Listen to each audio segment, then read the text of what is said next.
The morning sun was just breaking through the clouds over Los Angeles International Airport when David pulled his black SUV into the private aviation terminal.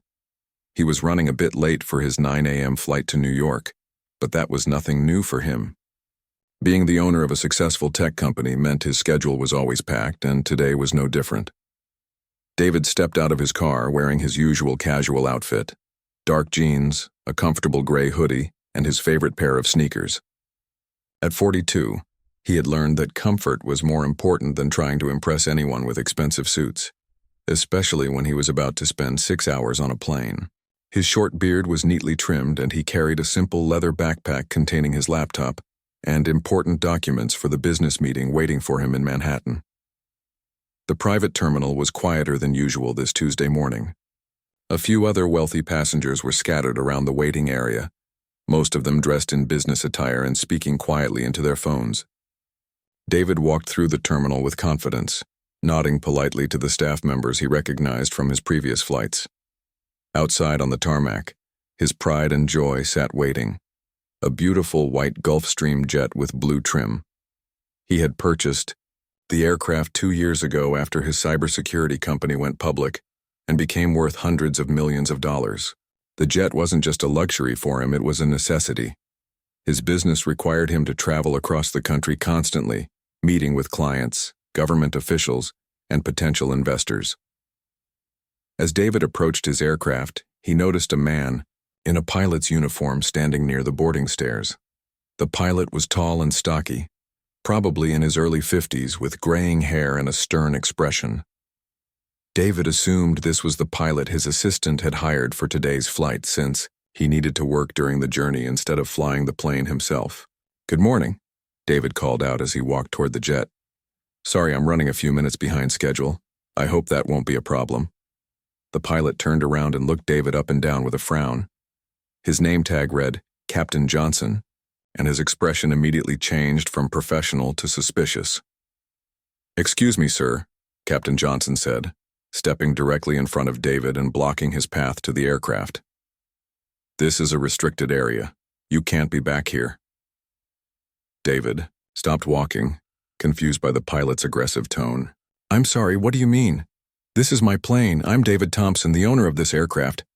Captain Johnson's frown deepened, and he crossed his arms over his chest. "Look, buddy, I don't know what kind of game you're playing, but this jet belongs to a very important businessman. You need to leave this area immediately before I call security." The confusion on David's face was obvious. He had been flying from this same terminal for 2 years, and while he didn't know every single employee, he had never encountered such hostility before. "I think there's been a misunderstanding," David said calmly, reaching into his backpack. "Let me show you my identification and the aircraft registration. This is definitely my plane." But Captain Johnson stepped even closer, his voice getting louder. "I don't want to see any fake documents. I've been flying for 15 years, and I know when someone is trying to pull a fast one. Someone like you doesn't own a $40 million aircraft." The words hit David like a punch to the stomach. The meaning behind "someone like you" was crystal clear, and it wasn't the first time he had heard that phrase in his life. But it had been years since anyone had been so openly hostile toward him, especially in a professional setting. "Captain Johnson," David said, maintaining his calm tone despite the anger building inside him. "I understand you're doing your job, but I really am the owner of this plane. My company hired your services for today's flight because I need to work during the trip. If you'll just look at my identification—" "I'm not looking at anything," Johnson interrupted, his voice now loud enough to attract attention from ground crew members working nearby. "Security!" he shouted toward the terminal. "We have an unauthorized person trying to access a private aircraft." David felt his heart rate increase as he realized how quickly the situation was spiraling out of control. Several airport workers stopped what they were doing and turned to look at the commotion. A few passengers inside the terminal had moved closer to the windows to see what was happening. "Sir, please listen to me," David tried again, speaking slowly and clearly. "My name is David Thompson. I am the CEO of CyberGuard Technologies. This aircraft is registered under my name, and I have all the proper documentation right here in my bag." But Captain Johnson wasn't listening anymore. He had pulled out his radio and was speaking to airport security. "I need backup at Hangar 7. We have a potential trespasser trying to gain access to a Gulfstream aircraft. Subject appears to be refusing to leave the area." More ground crew members had gathered around now, some of them whispering to each other and pointing at David. He could see a few people in the distance taking out their phones, probably recording the scene. The humiliation was overwhelming, but David forced himself to stay calm. Getting angry or raising his voice would only make things worse. 2 security guards came jogging out from the terminal, their hands resting on their radio equipment. They were both younger men, probably in their 20s, and they looked confused about what exactly they were responding to. "What seems to be the problem here?" one of the security guards asked, looking back and forth between David and Captain Johnson. "This individual is claiming to own this aircraft," Johnson said, pointing at David like he was identifying a criminal. "He's been trying to board the plane despite my repeated requests for him to leave the area. I suspect he may be involved in some kind of fraud or theft." The security guard turned to David, his expression neutral but cautious. "Sir, can you explain what you're doing here?" David took a deep breath and spoke as clearly as possible. "Officers, my name is David Thompson. I am the owner of this Gulfstream jet. I was scheduled to fly to New York this morning for a business meeting. I have all the proper identification and aircraft registration documents with me." "He's lying," Captain Johnson interjected. "I've never seen this man before in my life. The real owner of this plane is a wealthy businessman, not—" He paused, apparently realizing he was about to say something that would get him in serious trouble. "Not what?" David asked quietly, but Johnson didn't answer. The security guards looked uncomfortable with the situation. More people had gathered around now, including several other pilots and passengers who were curious about the commotion. David could hear whispers and murmurs from the crowd, and he knew that whatever happened next would likely be recorded and shared online within minutes. "Sir, do you have any identification with you?" one of the security guards asked David. "Of course," David replied, slowly reaching into his backpack. He pulled out his wallet and handed over his driver's license, pilot's license, and a business card. "You can also call my office if you need additional verification.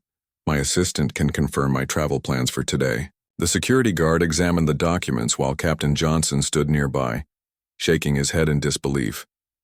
David could see the pilot's confidence starting to waver slightly as the official identification was reviewed. The documents appeared to be legitimate, the security guard told his partner quietly, but loud enough for everyone nearby to hear. "Those could be fake," Johnson insisted desperately. "You can't trust anything these days. People can fake any kind of document they want." David felt a surge of anger at the continued accusations, but he forced himself to remain professional. Years of running a successful business had taught him that losing his temper in difficult situations only made things worse.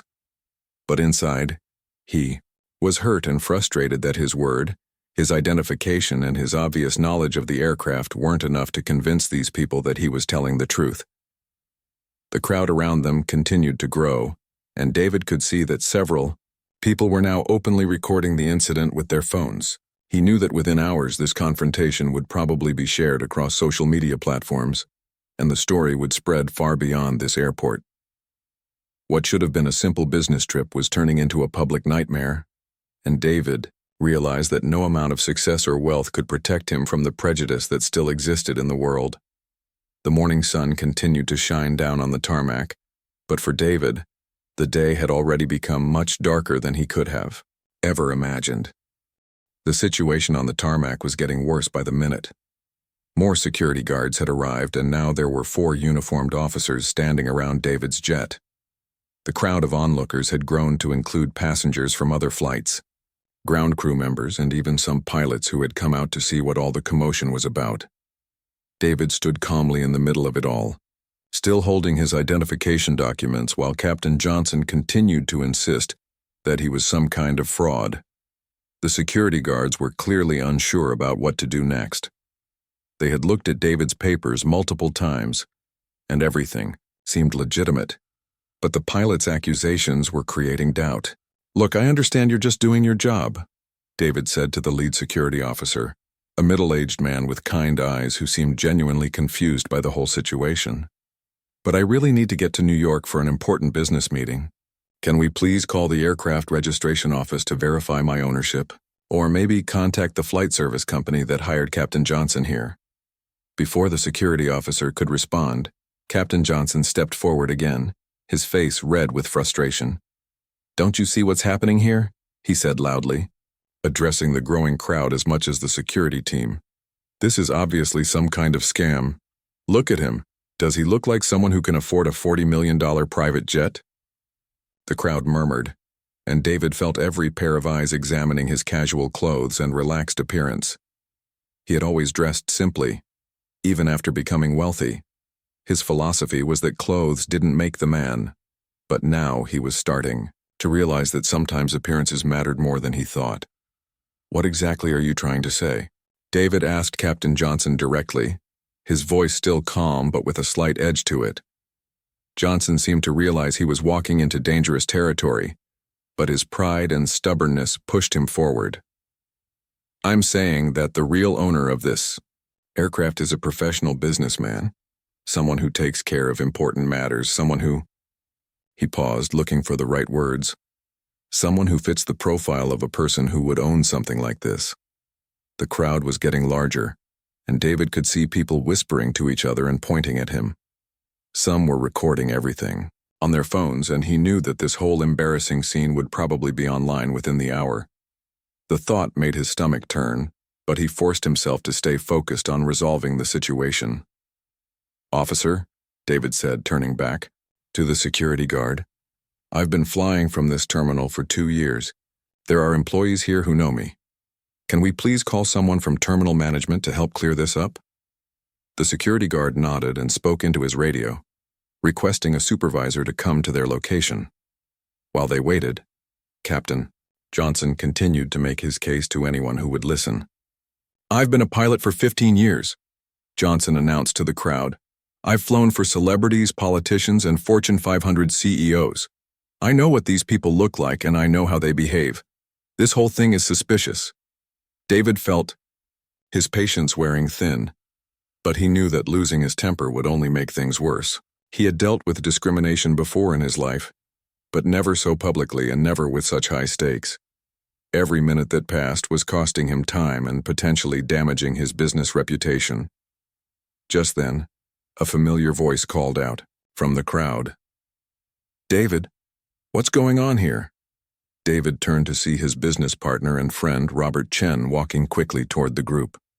Robert was supposed to join him on the flight to New York for the same business meeting. He was dressed in a sharp navy suit and carried a professional briefcase looking exactly like what most people expected a successful businessman to look like.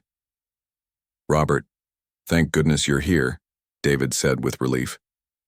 "There seems to be some confusion about the aircraft ownership." Robert looked around at the crowd, the security guards, and Captain Johnson with obvious confusion. "Confusion about what?" "David, this is your plane. We've flown together dozens of times." Captain Johnson's confident expression faltered slightly when he saw Robert, but he quickly recovered. "And who are you supposed to be?" he asked.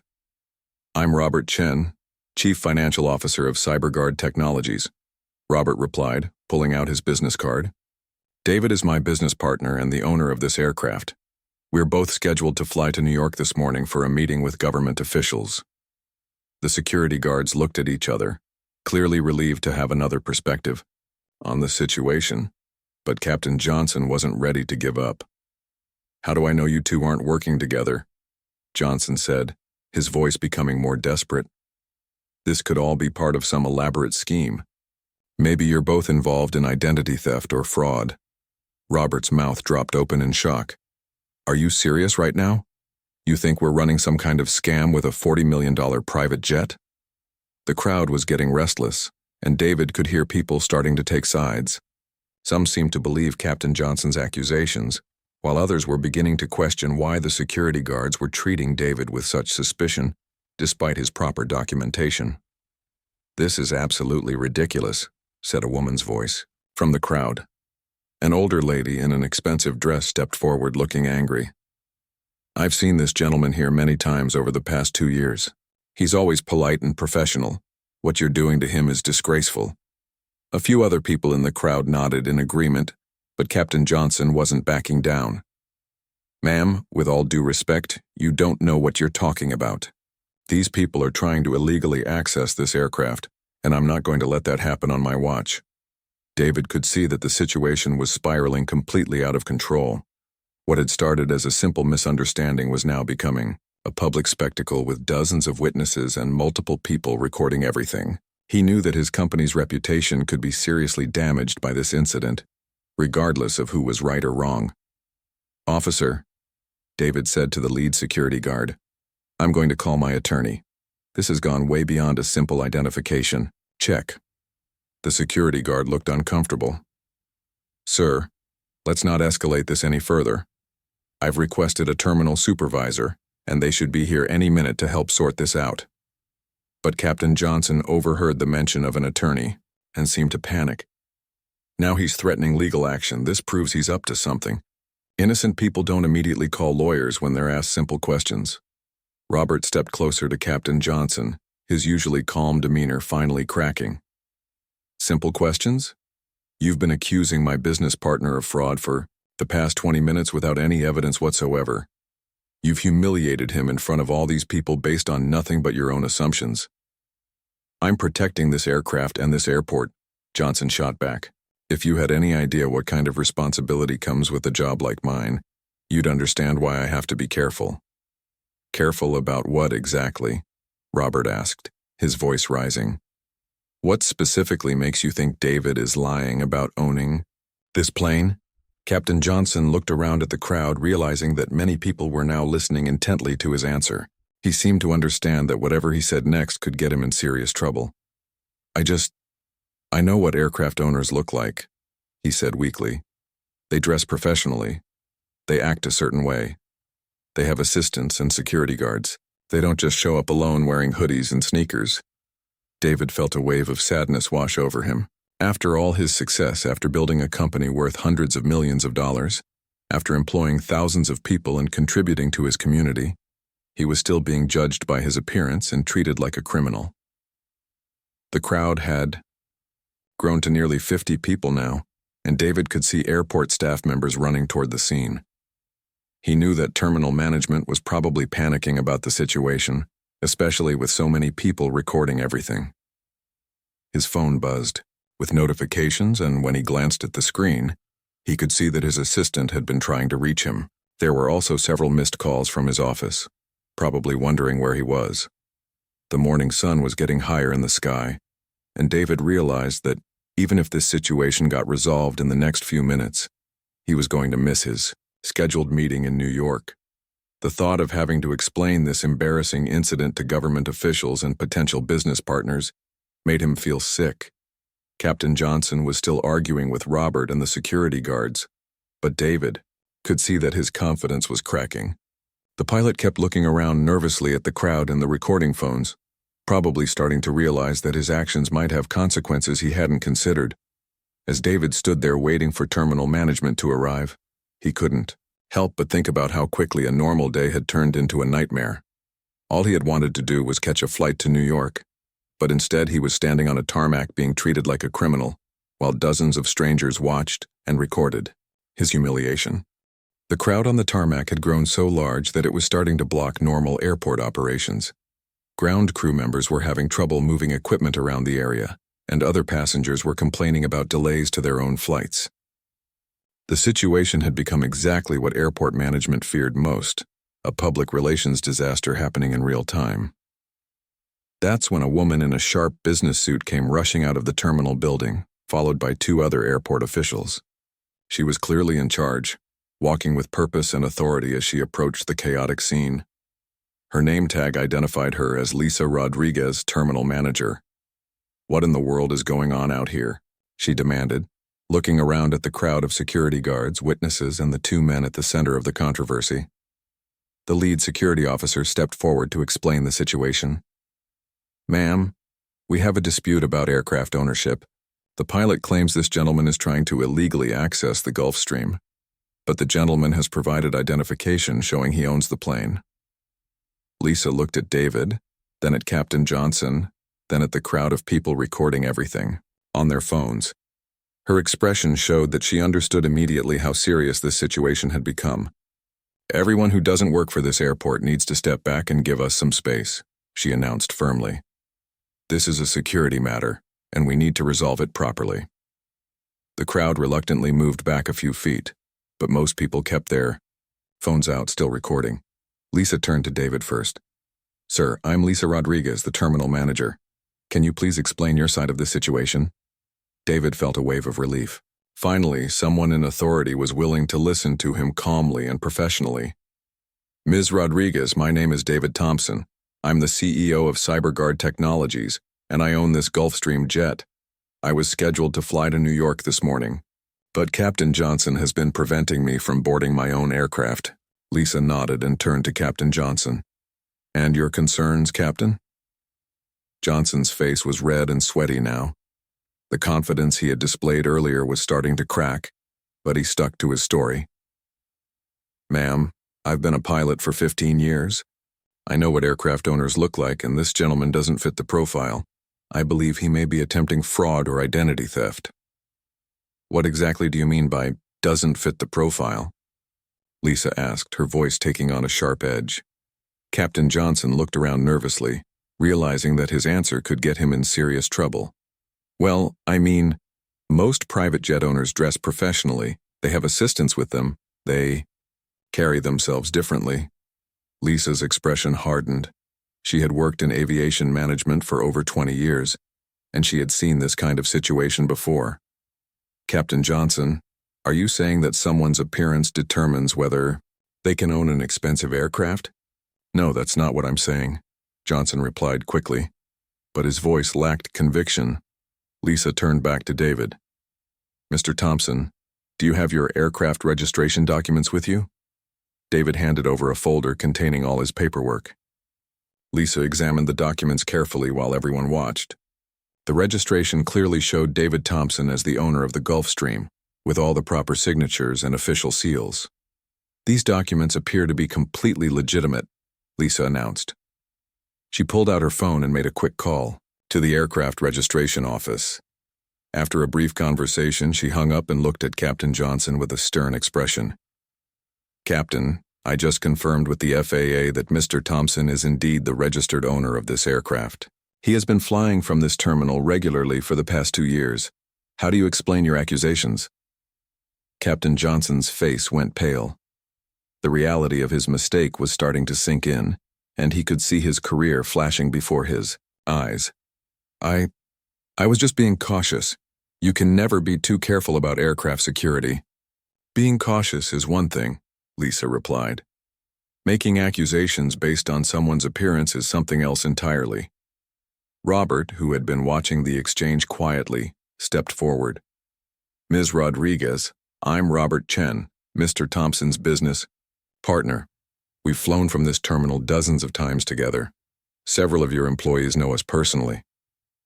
Lisa nodded and called over one of the ground crew supervisors who had been watching from a distance. "Tony, do you recognize these gentlemen?" Tony walked over and immediately smiled when he saw David. "Of course, Mr. Thompson, good morning. I've been helping service your aircraft for almost 2 years now. Is everything okay?" The crowd murmured as they realized what this meant. "Captain."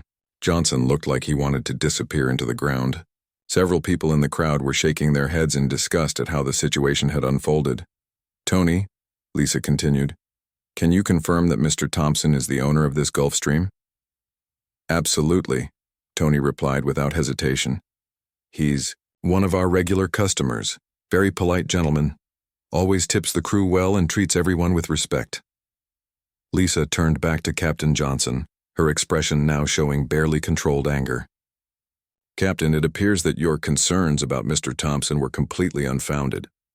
Not only is he the legitimate owner of this aircraft, but he's also a valued customer who has never caused any problems at this terminal. Captain Johnson, try to salvage the situation. Look, I made an honest mistake. These things happen. Can't we just forget about this and move on?" "An honest mistake?" David spoke up for the first time in several minutes. His voice was calm, but there was pain in his eyes. "Captain, you didn't just make a mistake. You accused me of fraud, called security on me, and humiliated me in front of all these people based on nothing but your assumptions about what I look like." The crowd was completely silent now, hanging on every word. Many of the people recording seemed to understand that they were witnessing something significant. Lisa looked around at the dozens of witnesses, and the phones still recording everything. She knew that this incident would be all over social media within hours, and the airport's reputation was at stake. "Captain Johnson," she said firmly, "your contract with this airport is terminated immediately. You are no longer authorized to operate aircraft from this facility." A gasp went up from the crowd. Captain Johnson's face went from pale to completely white. "You can't do that. I've been working here for 3 years without any problems." "The problem is your behavior today," Lisa replied. "You made serious accusations against a legitimate customer based on prejudice and assumptions. That kind of conduct is unacceptable and potentially illegal." David watched as Captain Johnson's world came crashing down around him. Part of him felt bad for the man, but a larger part was still angry about the humiliation and discrimination he had experienced. "Ms. Rodriguez," David said, "I appreciate you resolving the situation, but the damage has already been done. This entire incident has been recorded and will probably be online within the hour. My company's reputation could be affected by this." Lisa nodded gravely. "Mr. Thompson, I want to offer you my sincere apologies on behalf of this airport. What happened to you today was completely unacceptable. We will be conducting a full investigation into this incident and implementing additional training for all our staff." The crowd began to disperse as people realized the drama was over. Many were already posting videos and comments on social media, sharing their thoughts about what they had witnessed. Captain Johnson stood alone near the aircraft, looking defeated and embarrassed. The other pilots who had come to watch were walking away from him, clearly not wanting to be associated with his actions. "What happens now?" Robert asked Lisa. "Well, first we need to get Mr. Thompson's flight back on schedule," Lisa replied. "We'll provide a replacement pilot immediately. Second, we'll be filing a report about this incident with our corporate headquarters and the relevant authorities." David looked at his watch and realized that even with a replacement pilot, he would be several hours late for his meeting in New York. The business deal he had been working on for months might be in jeopardy because of this incident. "I need to call my clients and explain why I'm going to be late," David said, pulling out his phone. As he walked away to make his calls, he could hear Lisa speaking sternly to Captain Johnson about the consequences of his actions. The pilot was trying to apologize and explain himself, but it was too late. The damage had been done and there was no taking it back. David's phone was already buzzing with notifications. His assistant had been calling repeatedly, wondering where he was. There were also several messages from friends and colleagues who had apparently already seen videos of the incident online. The story was spreading faster than he had imagined possible. Within just a few hours, what had started as a simple misunderstanding at the airport had become a viral sensation, sparking conversations about discrimination, prejudice, and assumptions based on appearance. As David waited for the replacement pilot to arrive, he couldn't help but think about how different his morning had been from what he had planned. Instead of quietly flying to New York for a business meeting, he had become the center of a national conversation about race, class, and equality in America. The sun was now high in the sky, and the airport was returning to its normal busy operations. But for David, Captain Johnson, and everyone who had witnessed the incident, within 30 minutes of the confrontation ending, David's phone was ringing nonstop. Videos of the incident were already spreading across social media platforms faster than he could have imagined. His assistant, Kelly, was the first to reach him with updates about what was happening online. "Mr. Thompson, you need to see this," Kelly said over the phone, her voice filled with concern. "There are already 3 different videos of what happened at the airport trending on Twitter. The hashtag private jet discrimination is being shared thousands of times per hour." David sat in the airport's VIP lounge, trying to process everything that had happened. The replacement pilot had arrived and was preparing the aircraft for their delayed departure to New York. But now David was wondering if he should even make the trip, given how quickly the story was spreading. What are people saying? David asked, though he wasn't sure he wanted to know the answer. Most of the comments are supporting you, Kelly replied. People are outraged about how you were treated, but there are also news reporters trying to contact our office for interviews. CNN, Fox News, and several local stations have already called. David rubbed his temples, feeling a headache coming on. He had built his company by staying focused on technology and avoiding unnecessary publicity. Now he was about to become the center of a national news story whether he wanted to or not. Meanwhile, back on the tarmac, Captain Johnson was having the worst day of his professional life. Lisa Rodriguez had escorted him to the terminal manager's office, where she was documenting everything that had happened. The pilot service company that employed Johnson had also been contacted and was sending a representative to the airport immediately. Captain Johnson, Lisa said as she finished writing her report, I want you to understand how serious this situation is. We have multiple witnesses, video evidence, and clear documentation that you made false accusations against a legitimate customer based on his appearance. Johnson sat in the chair across from her desk looking defeated. I was just doing my job. I thought I was protecting the aircraft. Protecting it from what, exactly? Lisa asked. From its own owner? From a man who had proper identification and documentation? Johnson didn't have a good answer. The truth was becoming clearer to him now. He had let his own prejudices cloud his judgment, and now he was paying the price. His phone had been buzzing constantly with calls from his employer, but he was afraid to answer. He knew that his 15-year career in aviation was probably over, and there was no one to blame but himself. The pilot service company representative, Mr. Williams, arrived at the airport within an hour. He was a stern-looking man in his 60s who had built his business on reliability and professionalism. The last thing he needed was one of his pilots creating a public relations nightmare. Captain Johnson, Mr. Williams said as he entered the office, I've seen the videos online. I've also spoken with several witnesses. Would you like to explain to me what happened here today? Johnson tried to tell his side of the story, but even as he spoke, he could hear how weak his excuses sounded. He had no evidence to support his accusations against David, and his reasoning about profiles and appearances sounded even worse when he said it out loud. Captain, Mr. Williams said when Johnson finished speaking, in 30 years of running this business, I have never been more disappointed in an employee. Your actions today have not only harmed an innocent man, but they've also damaged the reputation of my company. Johnson's heart sank. He had expected consequences, but hearing the disappointment in his boss's voice made it real. Effective immediately, your employment with our company is terminated, Mr. Williams continued. We will also be reporting this incident to the aviation authorities and recommending that your pilot's license be reviewed. The room was silent except for the sound of Johnson's heavy breathing. Losing his job was bad enough, but the possibility of losing his pilot's license meant he might never work in aviation again. Back in the VIP lounge, David was trying to decide how to handle the growing media attention. His phone showed dozens of missed calls from reporters, and his company's social media accounts were being flooded with comments and questions.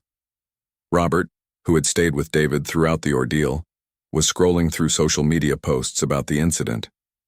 David, you need to see some of these comments. People are really angry about what happened to you. One video had already been viewed over 1 million times. It showed the moment when Captain Johnson accused David of fraud, and the comment section was filled with people sharing their own experiences with discrimination. I can't believe this happened in 2025, one person had written. When will people learn that success doesn't have a specific look? Another comment read, I've experienced this same thing at hotels and restaurants. Just because someone doesn't dress like your idea of wealth doesn't mean they can't afford to be there.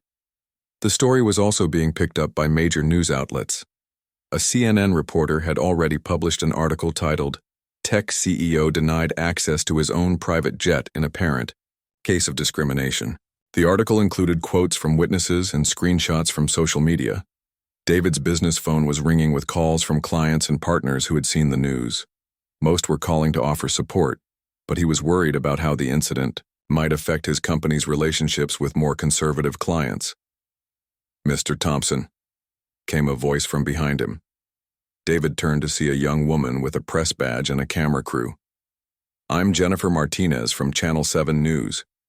Would you be willing to give us a brief statement about what happened today?" David looked at Robert, who shrugged. "It's up to you, but you might want to tell your side of the story before others start speaking for you."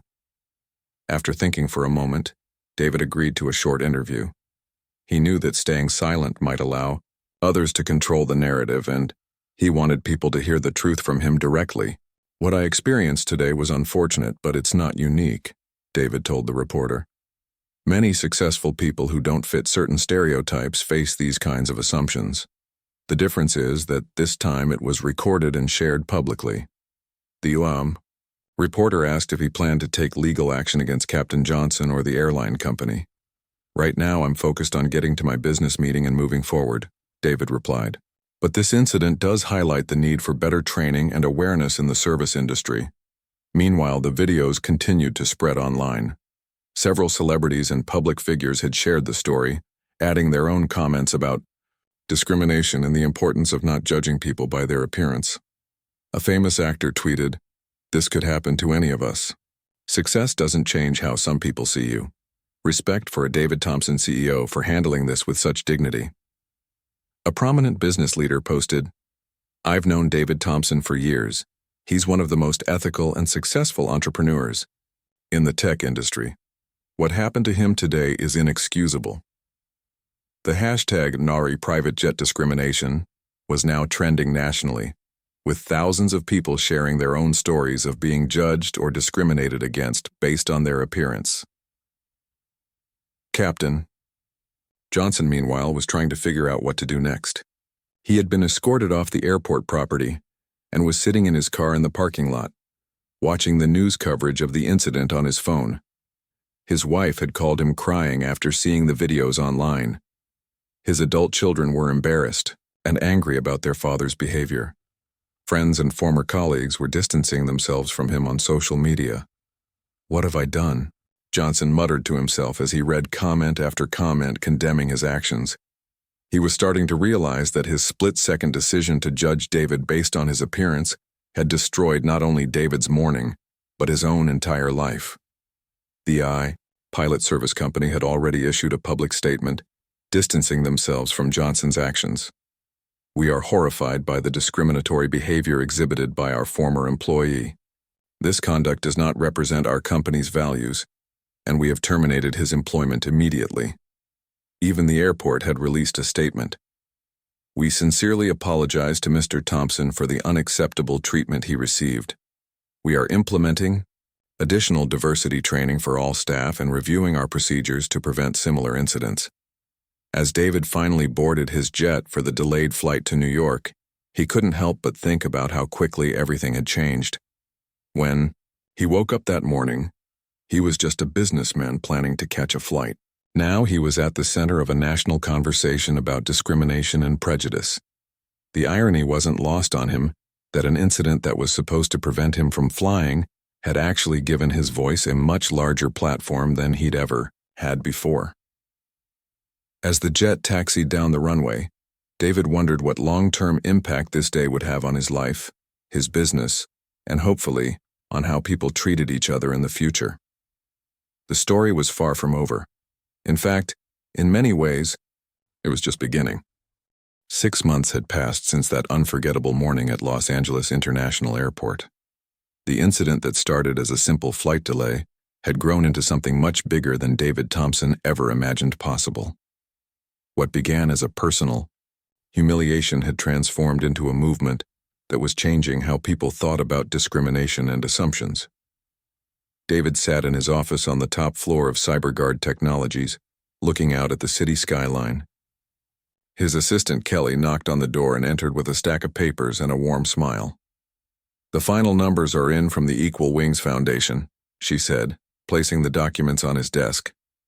"We've raised over $2 million in donations, and we've provided scholarships to 47 students from underrepresented communities to pursue careers in aviation." David smiled as he looked through the reports. The Equal Wings Foundation had been his response to the discrimination he faced that day.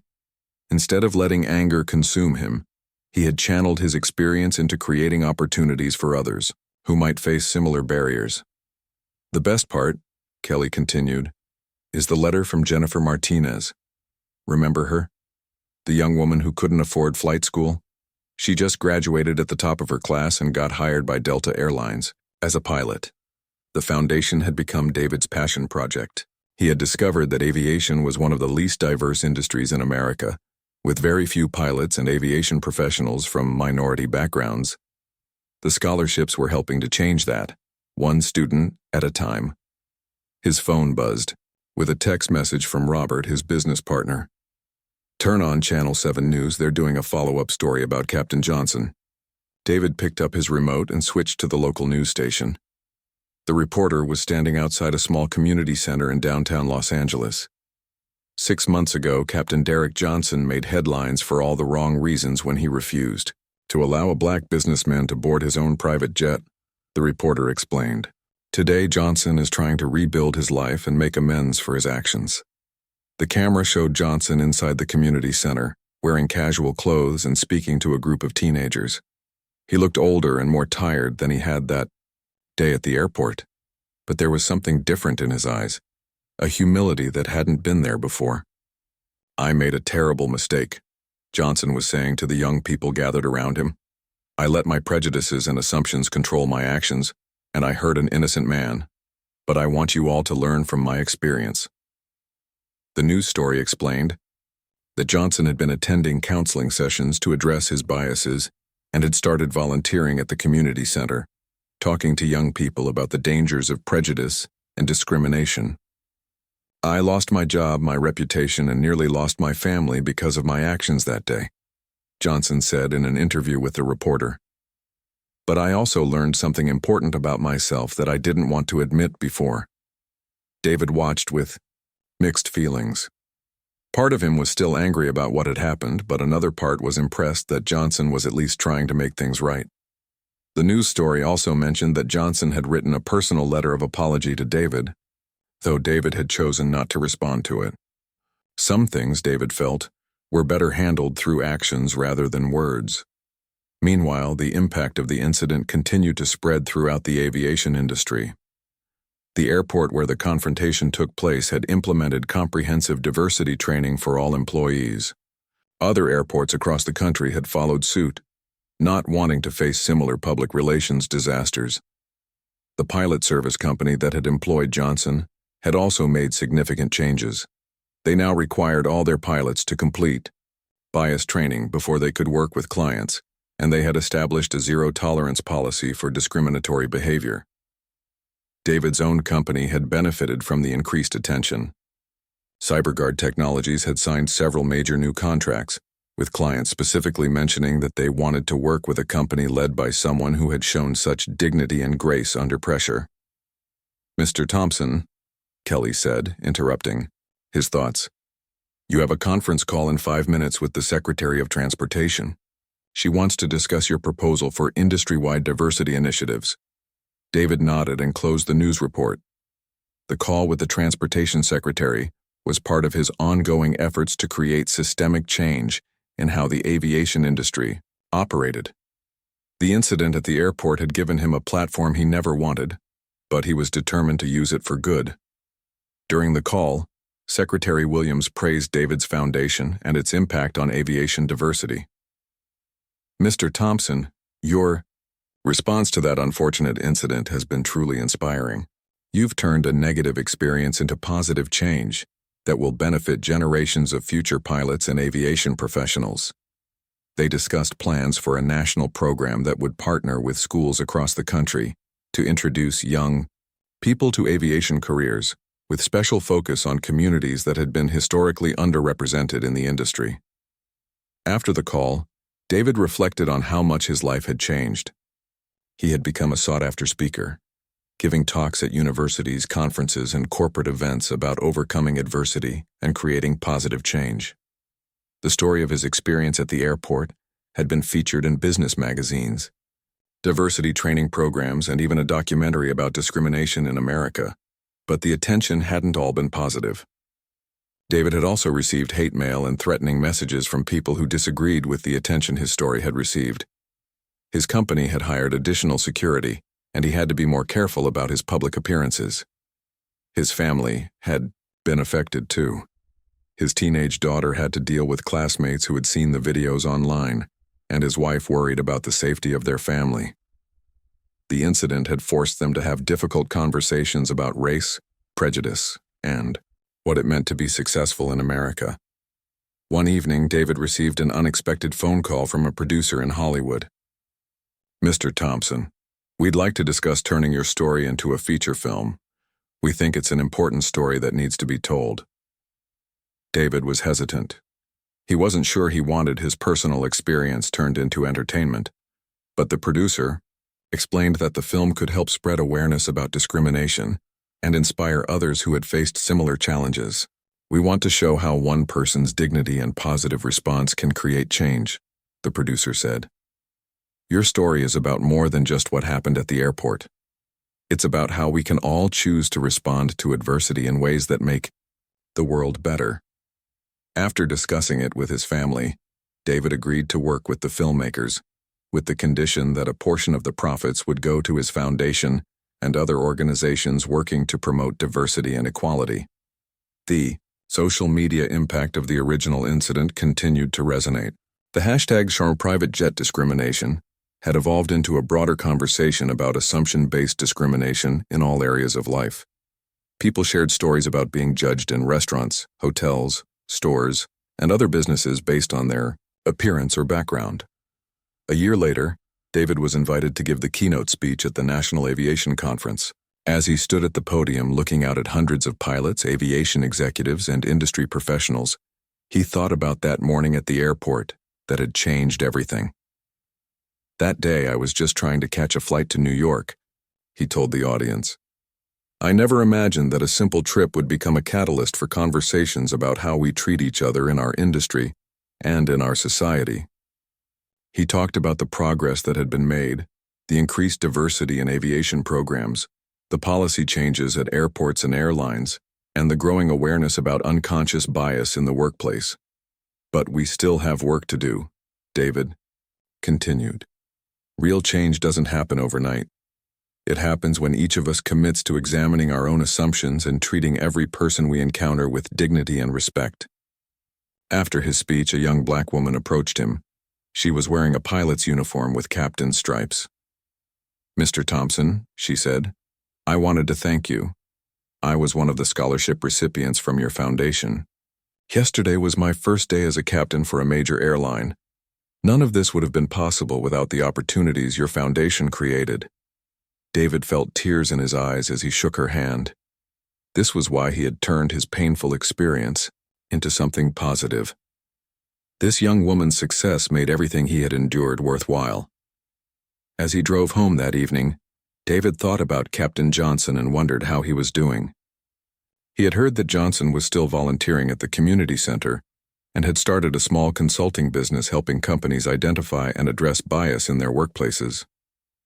David had never responded to Johnson's letter of apology, but he had to admit that the man seemed genuinely committed to making amends for his actions. Maybe, David thought, that was its own form of justice. Not punishment, but transformation. The incident at the airport had taught David that discrimination was still very real in America, but it had also shown him that positive change was possible when people were willing to stand up for what was right and work together to create a better future.